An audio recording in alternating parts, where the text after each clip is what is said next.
اللهم صل وسلم وبارك على سيدنا محمد عليه افضل الصلاه والسلام. ازيكم حبايبي، عاملين ايه؟ ان شاء الله تكونوا بخير وبصحه وسلام دايما. انا معاكم مامة جودي، قناه وصفه ومعلومه. مامة جودي وانس، قناه وصفه ومعلومه. بشكر كل حبايبي اللي اشتركوا معايا في القناه وشرفوني بوجودهم، وبشكرهم على تعليقاتهم الجميله وكومنتاتهم الحلوه اللي زيهم. وان شاء الله قناتنا تكبر بيكم ونبقوا احلى عيله كده في الدنيا ان شاء الله. النهارده زي ما وعدتكم ان احنا هنعمل فيديو جديد، وهنبقوا مع بعض على طول في القناه. هنعمل كل ما هو جديد وكل ما هو هينفعك وينفع اولادك. النهارده جايه لكم بوصفه جديده جميله كل اطفالنا بيحبوها، اطفالي واطفالك واطفال وشباب، وكله بيحب الحاجات ايه الجاهزه، الحاجات التكاوي، الاكلات اللي من بره. احنا ان شاء الله هنوفر لهم كل ده في البيت وباقل الامكانيات وبانضف الوسائل وبكل حاجه حلوه. هنقول لك نسمي الله كده ونبدا ونقول لك ايه المكونات بتاعه الوصفه بتاعتنا. النهارده هنعمل البرجر. المكونات بتاعتنا ايه؟ نص كيلو لحمه مفرومه، ومعانا الخلطه الجميله دي اللي هي خلطه البرجر من ماجي، خلطه حلوه. ومعانا بصل متقطع شرايح، ومعانا طماطم متقطعه شرايح، ومعانا البهارات دي هنحطها على اللحمه المفرومه. هنقول بسم الله كده اهو وهنبدا مع بعض. هننزل الاول البهارات، عباره عن ايه؟ كزبره، شطه، فلفل اسمر، 7 بهارات. هنبدا كده مع بعض ننزل كل المكونات على اللحمه المفرومه. وهنبدا برضو ننزل ايه بقى؟ هننزل الخلطه اللي انا قلت لكم عليها اللي هي خلطه البرجر من ماجي. خلطه حلوه وسعرها حلو قوي، هتلاقيها في كل السوبر ماركت متوفره يعني. بدات كده نزلتي المكونات كلها بتاعت الخلطه بتاعتك،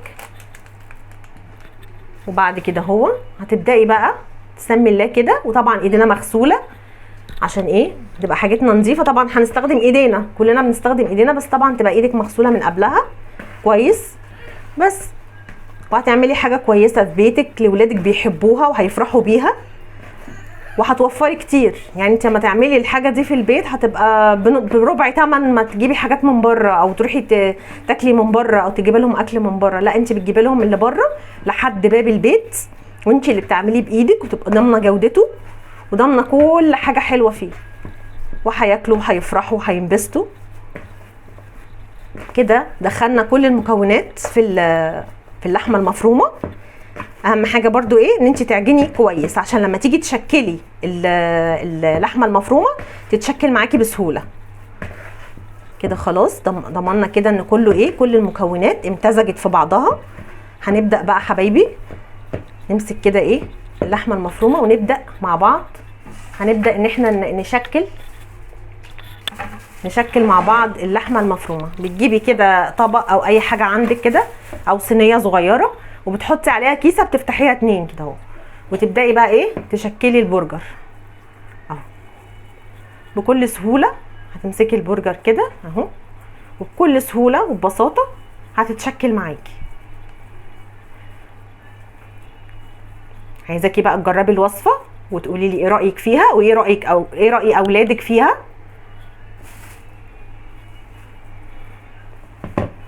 اكتبوا لي برده في الكومنتات لو في اي حاجه انتوا حابينها او في اي حاجه في الوصفه، اكتبوا لي. واللي جرب الوصفه يقول لي عملت كانت حلوه معاه.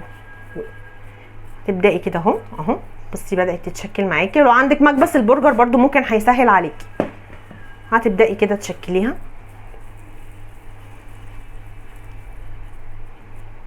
بصي بتتشكل معاكي بكل سهوله، وحاجه كويسه ومضمونه وانت اللي عاملاها بايدك.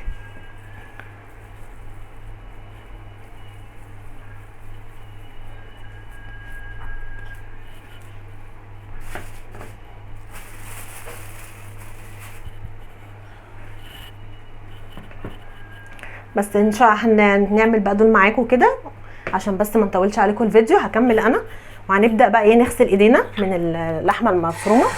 هنبدا برضو لازم برضو نغسل ايدينا من بعد ما عملنا شكلنا اللحمه. لازم عودي نفسك، مسكتي لحمه، مسكتي فراخ، مسكتي اي حاجه، لازم تعقيم الايد وبرضو تعقيم الحوض.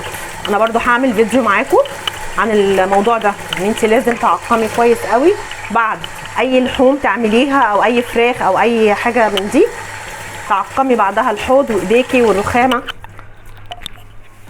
هنبدا بقى كده مع بعض. هنولع البوتاجاز، هنسمي الله كده ونبدا.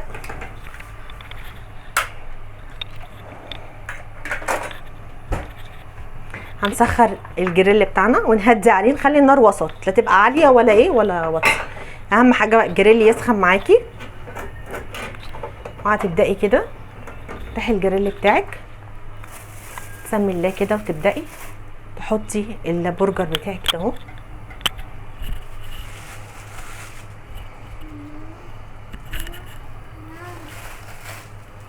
انتي كده بصي وصفه سهله قوي، ما خدتش معانا 10 دقايق، يعني هي 10 دقايق في المطبخ. وتغطي بقى على الجريل كده عشان زي ما اتفقنا ان البخار بيساعد على التسويه، وتهدي النار. وطبعا مش هتاخد معاكي وقت كتير، هي يعني مجرد بس ما تلاقيه. وهنبدا برضو نجهز معاكم العيش الكايزر اللي هنبدا نحشي فيه. هنبدا نجهز العيش معاكم. هنطلع بس الماسك اللي هنقلب بيه البرجر، وهنبدا نجيب العيش اللي احنا هنستخدمه. هنبدا نحط كده العيش اللي احنا ايه هنستخدمه بقى ايه في الحشوه بتاعتنا الجميله دي والوصفه بتاعتنا الحلوه دي. وكده انت بصي عملتي وصفه حلوه وجميله وولادك بيحبوها، وانت ما خدتيش 10 دقايق ربع ساعه في المطبخ. سهلتي على نفسك وفي نفس الوقت عملتي حاجه كل اطفالنا بتحبها. وان شاء الله مع بعض نتابع كده مع بعض ونعمل حاجات سهله وبسيطه وهتكفي الاسره كلها. يعني بنص لحمه مفرومه عمل كميه، بس احنا عملنا الكميه دي مع بعض عشان ايه اختصارا للوقت يعني، بس هي عامله كميه اكبر من كده، بس انا اختصارا للوقت وعشان ما اطولش عليكم حضراتكم الفيديو فانا ايه عملت الكميه دي. هنبدا كده نقلب البرجر على الوش التاني تاخد لون برده معانا.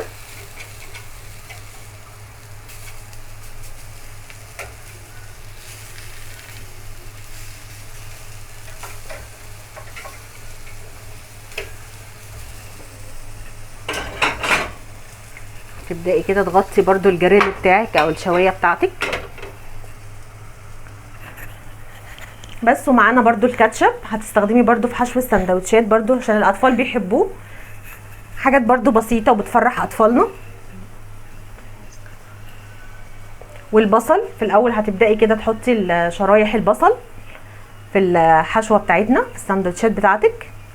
البصل ده على فكره معصور عليه ليمون، انا حاطه ليمونه دي عشان اقول لكم على المعلومه دي. انا مقطعه البصل حطيت عليه ليمونه، نص ليمونه، وحطيت عليه نقطه خل. ليه بقى؟ عشان بتكسري البصل، الطعم بتاع البصل ده القوي انت بتكسريه بنقطه الخل وبنص الليمونه، ما بتحسيش بالبصل يبقى جامد معاكي، لا بيديكي النكهه بتاعته بس ايه ما بتحسيش بيه انه قوي قوي. وتحطي بقى شرايح الطماطم كده بقى تدي شكل وبتدي طعم. لو اطفالك بقى بيحبوا المايونيز مع الكاتشب، بس انا عندي اطفالي بيحبوا الكاتشب اكتر يعني. في ناس بتحب المايونيز، في ناس بتحط طحينه برضو بتبقى في السندوتشات، على حسب الرغبه وحسب الاحتياجات بتاعتك وحسب رغبات اسرتك ايه واطفالك بيحبوا ايه. كده خلاص جهزنا معانا السندوتشات ومستنيين بقى البرجر كده ان احنا نشوفها ونكمل السوا بتاعها. بس الدخانه بدات تطلع كده، نبدا كده نتابع مع بعض سواها. بصي ما شاء الله تحفه والريحه تحفه جدا. بصي الجمال بقى.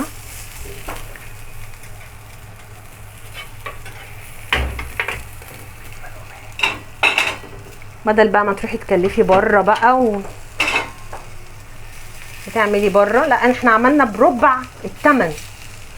لو انت خدتي اسرتك ورحتي بره، لا انت وفرتي وعملتي حاجه برضو انت ضمناها.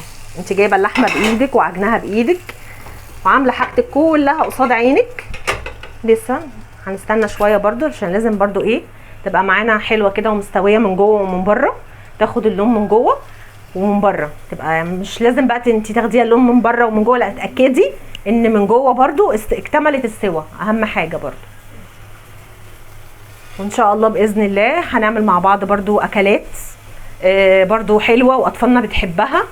وهنبدا بقى ان احنا ايه الحاجه اللي اطفالنا بتحبها بره، لا احنا هنعملها لهم جوه البيت، هنجيبها لهم لحد البيت.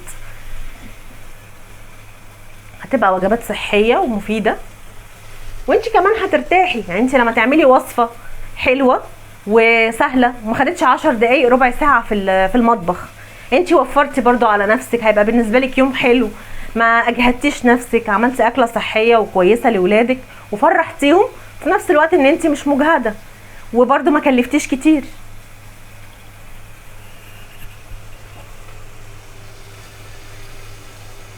هنبدا كده نهدي النار عشان بدا البخار يطلع. بصي البخار معايا كده خلاص، هي قربت ايه داخله على النضج. بصي ما خدتش وقت معانا في السوا ازاي خالص، ما بتاخديش وقت خالص معانا في السوا. يعني مجرد بس ما انت اتاكدتي ان هي نزلت كل السوائل اللي جوه اللحمه المفرومه، بس كده اتاكدتي ان هي بدات في النضج من بره ومن جوه، بس كده. هتحتاج دقيقتين كمان معانا عشان نتاكد ان ايه السوا اكتمل. وتبقي برده النار وسط، النار ما تبقاش عاليه قوي ولا هاديه قوي، لا انت خليها النار على الوسط بحيث انها ما تتحرقش من فوق ومن تحت وتبقى جوه مش مكتمله السوا. لا احنا عايزينها تاخد لون من فوق ومن تحت، ومن جوه تبقى ايه مكتمله السوا بتاعنا.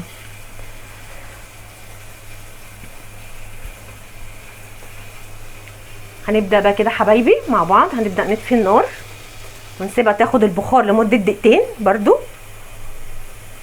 اول ما البخار يبدا يهدى وتحسي كده ان البخار هدى اللي طالع دوت، هتبداي بقى تفتحي كده وتبداي ان انت تحشي الساندوتشات بتاعتك. هتبداي بقى كده اهو، هتاخدي الساندوتشات بتاعتك وتبداي واحده واحده كده بالماسك الحلو بتاعنا ده. هنبدا ناخد كده ونحط الاحلى برجر. شفتم بقى، شفتم الجمال والحلاوه دي.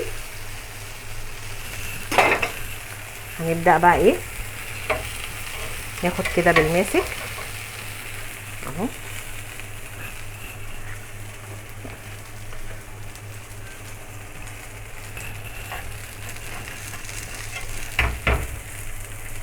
بصوا انا وعدتكم ان احنا هنعمل اكلات مش هتاخد منك وقت في المطبخ خالص، وفي نفس الوقت اكلات حلوه ومفيده وجميله. واولادنا كمان اهم حاجه ان اولادنا كلهم ايه بيحبوها. وبكده بقى حبايبي نكون وصلنا ايه لنهايه الوصفه بتاعتنا. وعندك بقى ايه الكاتشب بقى كده هتبداي تحطيه، وكده نكون وصلنا لنهايه كده حلقتنا في القناه. وان شاء الله هتشوفوا كل جديد في القناه، وما تنسوش بقى اللايك والكومنتات الحلوه بتاعتكم، وهستنى بقى في التعليقات تجربوا الوصفه وتقولوا لي ايه رايكم فيها. السلام عليكم ورحمه الله وبركاته.